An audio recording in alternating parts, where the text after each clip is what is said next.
Atleta na enrato usa modalidade atletismo, taekwondo ou natação. Allow ele treinamento físico onde prepara para ir competição e evento internacional Olympic Paris tinane.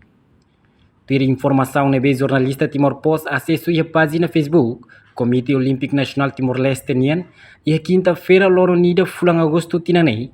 E a moça atleta Sira nebe seba tuir competição e evento internacional ne. Hanesang atleta Manuel Belo Amaral Ataide, usi modalidade atletismo se compete e a Lorontolo Fulang Agosto tinane.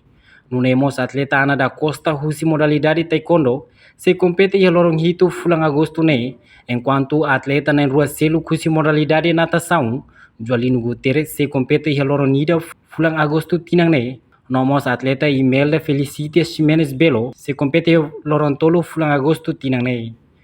Portanto, atleta na Inhatne representa Timor-Leste batuir evento internacional ne, também husuba Timoruan Hutu, atau acompanha ser ne performa e a lorong ne bemak mencionona. Reportagem no Vai Magno Televisão Timor Post.